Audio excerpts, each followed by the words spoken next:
Hello friends, welcome in सहज शिक्षण YouTube channel. तर विद्यार्थ्यांनो, आज आपण इयत्ता 8वीचा मराठी विषय घेतलेला आहे. त्याच्यामधला 18वा हा जो धडा आहे, जलदिंडी.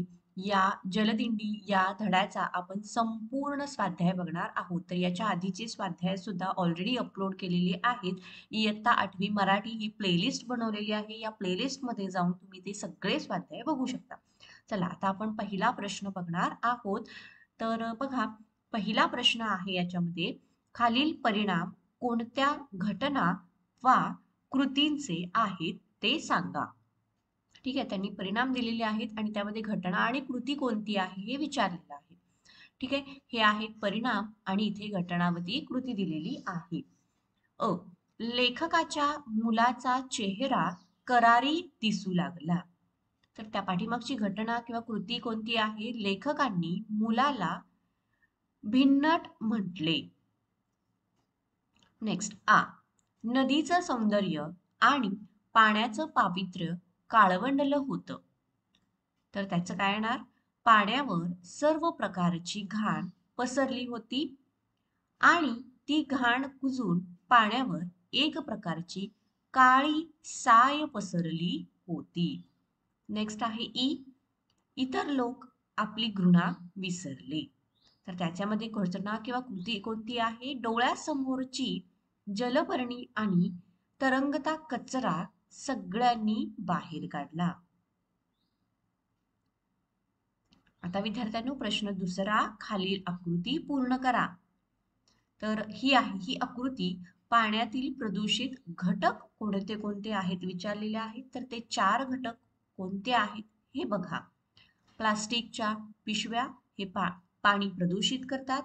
काळे पडलेले खडक, त्याचबरोबर दलदल झालेली काठावरील माती आणि वाढलेली जलपर्णी, तर हे जे घटक आहेत हे पाणी प्रदूषित करतात. प्रश्न तिसरा, लेखकाच्या मते भूतकाळात केलेली चूक कशी सुधारायला हवी होती या संबंधीच्या घटनाक्रमाचा ओघ तक्ता बनवा. तर आपल्याला ओघ तक्ता बनवायचा आहे. तर हा प्रश्न आहे विद्यार्थ्यांनो महत्वाचा, यासाठी मी इथे इम्पॉर्टंट मार्क करते. बघा, हा प्रश्न 2 मार्क्सला विचारला जाऊ शकतो. ठीक आहे, तर बघा, नदी काठाचा विशिष्ट रुंदीचा पट्टा वनराईसाठी राखणे. त्यानंतर सांडपाणी शुद्ध होऊन मिळालेले पाणी झाडाझुडपांना देणे आणि ते पाणी झाडांसाठी खतपाणी होते, त्यामुळे झाडे फोफावतात किंवा झाडे चांगली वाढतात. नदीपात्रातून येत शहरात शुद्ध हवा पसरणे. ठीक आहे, ही झाला हा ओघ तक्ता. आता प्रश्न आहे पुढचा चौथा, पालखी सोहळा या शब्दातील अक्षरांपासून पालखी व सोहळा हे शब्द सोडून 4 अर्थपूर्ण शब्द तयार करा. तर त्यांनी हा पूर्ण एक शब्द दिलेला आहे, पालखी सोहळा. अरे, हा पूर्ण एक दिलेला आहे, पालखी सोहळा. तर याच्यात मधून आपल्याला 4 अर्थपूर्ण असे शब्द तयार करायचे आहेत. तर त्यामध्ये पुन्हा पालखी आणि सोहळा हे घ्यायचे नाहीत. कुठले आहेत बघा, 4 अर्थपूर्ण शब्द उत्तरामध्ये पाल, लळा, खिळा आणि सोळा.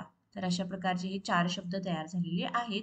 तुम्हाला अजून कुठले वेगळे सुचत असतील तर ते सुद्धा तुम्ही लिहू शकता. आता प्रश्न 5वा, स्वमत.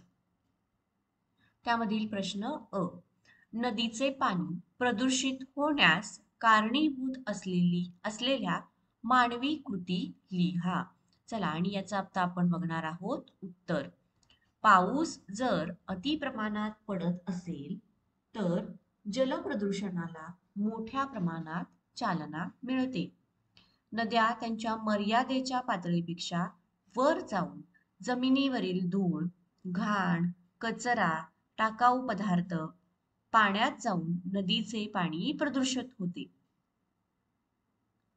पूर ही नैसर्गिक परिस्थिती जलप्रदूषणाला कारणीभूत ठरते. भरघोस पीक येण्यासाठी मोठ्या प्रमाणात रासायनिक खतांचा वापर होऊ लागला. जास्त पिकांच्या हव्यासापोटी अधिकाधिक रासायनिक खते वापरली जाऊ लागली. खतांची अतिरिक्त मात्रा शेतात जमिनीवर पडते. ती पुन्हा पावसामुळे वाहून नदी, नाले यांच्यात मिसळते. नदीचे पाणी प्रदूषित होते. प्लास्टिक, केरकचरा यांच्या जलाशयातील सरमिसळीमुळे जलप्रदूषण होतेच, पण गणपती उत्सव, विविध गावातील यात्रा, जत्रा यामुळे देखील मोठ्या प्रमाणात नदीचे पाणी प्रदूषित होते. आता त्यामधील प्रश्न आ. पोहायला येत असूनही लेखकाच्या मुलाला पाण्यात पडण्याची भीती वाटली, याचे तुम्हाला समजलेले कारण स्पष्ट करा. आपण आता बघूयात याचं उत्तर. आपल्या मुलाला हौसेने लेखकांनी नौका शिकवायला नेले. होडी चालू झाली आणि होडीचा वेग वाढला तेव्हा ती नौका हेलकावे खाऊ लागली. होडी पलटी होऊन आपण पडू की काय असे त्या मुलाला वाटू लागले. या क्षणी तो मुलगा घाबरला. लेखकाला वाटले की तो पाण्यात बुडण्याला घाबरत नव्हता. लेखकांचा मुलगा पट्टीचा पोहणारा होता. खडकवासला धरणातही पोहण्याचा त्याला आत्मविश्वास होता. मात्र या नदीचे पाणी प्रचंड घाण झालेले होते. येथे नाना तऱ्हेचा कचरा, केरकचरा, सांडपाणी, टाकाऊ पदार्थ, मलमूत्र मोठ्या प्रमाणावर पाण्यात सोडले गेले होते. अशा खराब पाण्यात कोणीही पोहणे टाळले असते. खराब पाण्यात पोहण्याची मुलाला किळस वाटली. त्या घाण पाण्याचा त्याला स्पर्श देखील नको होता. म्हणून पोहायला येत असूनही लेखकाच्या मुलाला पाण्यात पडण्याची भीती वाटली. आता प्रश्न ई. जलदिंडीमध्ये सहभागी झाल्यास तुम्ही कोणती कामे आवडीने कराल ते लिहा.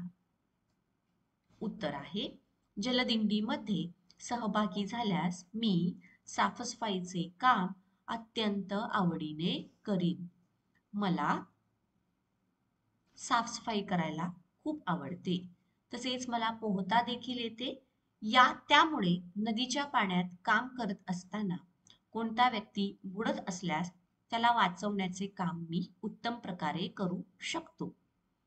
जलदिंडीच्या वेळी गोळा करण्यात येणाऱ्या कचऱ्याचे योग्य प्रकारे वर्गीकरण करण्यात मी मदत करेन. इत्यादी कामे मी आवडीने करेन. तर अशा प्रकारे या प्रश्नाचं अगदी मस्त व्यवस्थित उत्तर दिलेलं आपण आहे. ई. स्वतःचे हात वापर की कचरा काढायला. लेखकाच्या आईच्या या उपदेशातून तुम्ही काय शिकाल? सोदाहरण लिहा. म्हणजे आपल्याला काय द्यायचं आहे? एक उदाहरण पण द्यायचं आहे. आपण जी कामे दुसऱ्याला करायला सांगतो ती कधीच वेळेवर पूर्ण होत नाही. आमच्या शाळेत वर्गात आल्यावर सर समोर कचरा पडलेला दिसला तर पाटील सर स्वतः कचरा उचलायला सुरुवात करतात. मग वर्गातील सर्व मुलं कचरा उचलायला धावतात. अशा प्रकारे कोणालाही उपदेश न करता पाटील सर सर्व कामे करून घेतात. म्हणून लेखकाच्या आईचा उपदेश मला खूप पटतो. बोलण्यापेक्षा कृतीचा प्रभाव जास्त पडतो हेच खरे. तर आपण उदाहरणासहित हे उत्तर दिलेलं आहे. पुढचा प्रश्न आहे, पुढचा जो भाग आहे तो आहे खेळूया शब्दाची. खूप इंटरेस्टिंग भाग आहे हा. त्याच्यामध्ये प्रश्न अ बघा काय आहे. खालील वाक्यातील काळ ओळखा. तर याच्यामध्ये काळ ओळखायचा आहे. अ काय दिलेला आहे बघा. जलपर्णी काढण्याचे काम सुरू होईल. काय सांगितलेलं आहे? होईल. म्हणजेच होणार आहे, अजून झालेली नाही किंवा सुरुवात नाही, होईल म्हटल्यानंतर उत्तर काय आहे? भविष्यकाळ. आता प्रश्न त्यामधला आ. मदतीचा हात लगेच पुढे आला. तर उत्तरामध्ये आपला कुठला काळ लिहायचा आहे? भूतकाळ. त्यानंतर ई, त्यांनी मुलाला नौका शिकवण्याचे ठरवले होते. ठरवले होते म्हणजे उत्तर आहे, याच्यामध्ये काळ कोणता आहे? भूतकाळ. त्यानंतर प्रश्न ई, पंढरपूरला लोक चालत जातात. सध्या ते चालत जातात. आता सुद्धा काही लोक पंढरपूरला चालत जातात. म्हणजे उत्तरामध्ये कुठला काळ येणार? वर्तमान काळ येणार.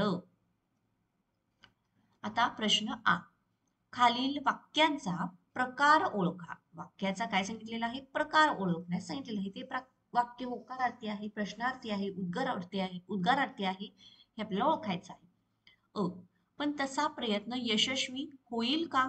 या ठिकाणी पुढे काय आहे? प्रश्नचिन्ह आहे. म्हटल्यानंतर हे वाक्य कोणतं येणार विद्यार्थ्यांनो? प्रश्नार्थी वाक्य येणार. प्रश्न पुढचा आ, पण एवढं मोठं कार्य, तर इथं कुठलं आहे? हे उद्गारवाचक चिन्ह आहे. उद्गारवाचक चिन्ह आहे म्हटल्यावर हे वाक्य कुठलं येणार? उद्गारार्थी वाक्य येणार. त्यानंतर त्यांना थकवा जाणवत नव्हता, तर हे एक विधान आहे, त्यामुळे उत्तरामध्ये विधानार्थी वाक्य येणार. तर ई, कचरा काढायला स्वतःचेच हात वापर. तर काय सांगितलेले आहे? एक प्रकारची आज्ञा केलेली आहे, त्यामुळे हे वाक्य कसं येणार? आज्ञार्थी वाक्य. राईट. आता पुढचा प्रश्न, खालील सामासिक शब्दांचा विग्रह करा. आता त्यांनी हे जे शब्द दिलेले आहेत त्याचा आपल्याला काय करायचं आहे? विग्रह, फोड करायची आहे. प्रश्न त्यातला पहिला, भाजीपाला. तर याचं उत्तर काय येणार? भाजीपाला वगैरे. सुख दुःख, उत्तरामध्ये आपण कसं याचा विग्रह करणार? सुख आणि दुःख. तिसरं, स्त्री पुरुष. तर याचा विग्रह स्त्री आणि पुरुष. केर कचरा, केर कचरा वगैरे. पुढे, खालील सामासिक शब्दांचा विग्रह करा. नीरस, तर याचा अर्थ काय होतो? ज्यात रस उरला नाही तो नीरस. ज्यात रसच नाही तो नीरस. दशमुख, दशमुख म्हणजे काय? 10 मुखे आहेत असा तो. मुख म्हणजेच काय? तोंड. तर 10 तोंड ज्याला आहेत त्याला आपण काय म्हणतो? दशमुख. निर्बल, बल म्हणजेच काय? बळ. बरोबर. तर याच्या उत्तरामध्ये काय येणार? निघून गेले आहे बळ ज्यातून तो, म्हणजे ज्याच्यातून बळ निघून गेलेले आहे तो कसा आहे? निर्बळ आहे. त्याच्याकडे काहीही बळ नाही, त्याला निर्बळ असं म्हणतात. मूषक वाहन, मूषक ज्याचे वाहन आहे असा तो, त्याला मूषक वाहन असे म्हणतात. आता पुढचा, खालील सामासिक शब्दांचा विग्रह करून समासाचे नाव लिहा.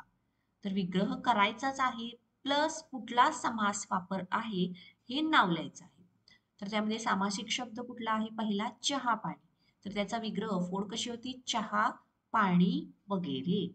समासाचं नाव कोणतं आहे? द्वंद्व समास. त्यानंतर क्षणोक्षणी, त्याचा विग्रह कसा येणार? प्रत्येक क्षणाला, प्रत्येक क्षणाला. तर समास येणार अव्ययी भाव समास. त्यानंतर ई, त्रिभुवन.